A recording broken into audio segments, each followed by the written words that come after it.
Bem-vindo, esse é o Histórias daqui. Buscando inspiração no exército americano, que fez um baralho com os dados das 55 autoridades iraquianas mais procuradas durante a guerra, o secretário estadual de Segurança Pública, Anthony Garotinho, afirma que está com 9 boas cartas para bater o jogo. Elas são referentes aos mais importantes traficantes das facções Terceiro Comando, TC, e Amigo dos Amigos, ADA, alvos da Operação Atlas, deflagrada há um mês. A ação está sendo desenvolvida pela Subsecretaria de Inteligência, e nas mãos de Garotinho, o as de espadas não é Saddam Hussein, mas Paulo César da Silva Santos, o Linho.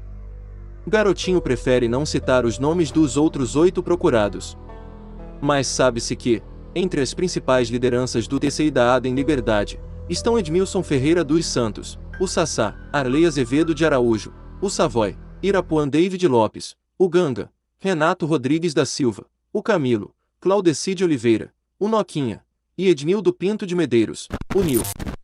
Segundo o secretário, a Operação Atlas é diferente da asfixia, desenvolvida em 21 morros e favelas. Nela, não há incursões nas comunidades, e na surdina, identificamos um alvo e o prendemos. De acordo com Garotinho, o primeiro resultado da operação foi a prisão de Rogério Gregório Terra, o FAL, na quinta-feira. O Linho é o número 1.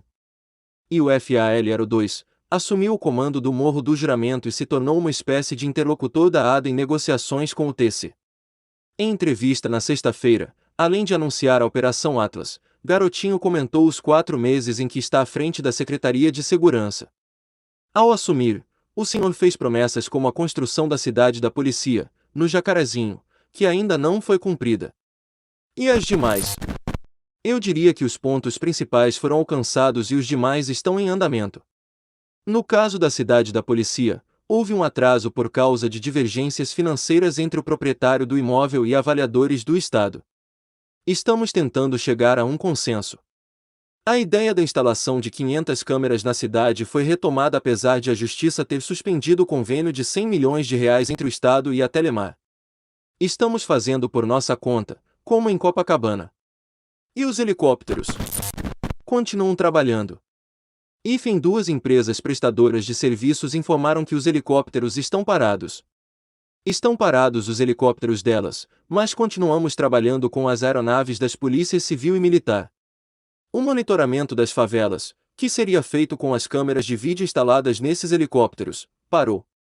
As comunidades estão sendo fotografadas durante a Operação Asfixia. Estamos montando um álbum que identifica tudo o que há de irregular nas favelas. Na segunda fase da operação, o número de comunidades monitoradas cairá de 21 para 10. Vamos fazer as operações já sabendo os alvos. E a substituição das 2 polígonos de segurança por cabines blindadas. Chegamos à conclusão de que a força da polícia é a mobilidade. Se você deixa um policial numa cabine, ele perde a capacidade de agir. Preferimos investir em viaturas. Mas ainda há polígonos funcionando. Vamos tirar aos poucos. A Associação de Ativos e Inativos da PM critica o fato de o senhor não investir em melhores condições para os policiais trabalharem. Como o senhor reage a isso? Estamos fazendo uma licitação para a compra de 3.000 coletes que resistem a tiros de fuzil e de pistolas. Aqui atribui o fim das ações organizadas do tráfico. O Comando Vermelho enfrenta o seu momento mais difícil. Está sem dinheiro, com uma quantidade de armas muito pequena e com seus principais chefes presos. E o Terceiro Comando? Estamos com a Operação Atlas. Eu tenho o meu baralho de procurados. O ingresso do senhor e da governadora Rosinha Mateus no PMDB, partido com grande força na base do Gol, V no federal, pode facilitar a liberação de recursos para a segurança do Rio. Não troquei de partido por questão de liberação de verba. Troquei porque o PSB me expulsou violentamente. E quanto à suspensão do repasse de R$ 37 milhões para a segurança pública do Rio? Foi uma atitude mesquinha. Mas como ele, Luiz Eduardo Soares, ainda muito novo, está perdoado. O senhor disse, na campanha, que celular em presídio era bom porque o serviço de inteligência fazia escuta. Foi um equívoco. Foi uma má interpretação. Disse que quando um telefone era identificado, antes de o tirarmos de um preso, ouvíamos com quem ele estava falando. Mas talvez tenha cometido um erro. Havia sistemas de inteligência dispersos. Porque os presos tinham acesso à cozinha de Bangu 3 em seu governo. Quando era governador, o problema estava na rua, porque esse pessoal estava solto. Na medida em que os prendemos, o problema se transferiu para os presídios. Foi criada, então, a Secretaria de Administração Penitenciária. Há alguma unidade cujo resultado esteja aquém do que o senhor esperava? E estou trocando quem está à frente delas, como comandantes de batalhões e também delegados, porque o índice de solução de casos ainda está baixo. Com o índice mensal de roubo de carros em queda, o senhor acha que terá condições de exigir das seguradoras uma redução no valor das apólices? Tive uma reunião com a direção da Federação Nacional das Seguradoras.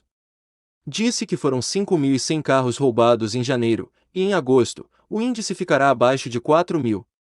A entidade se comprometeu a fazer uma avaliação. Se houver queda também em setembro, o valor do seguro pode baixar.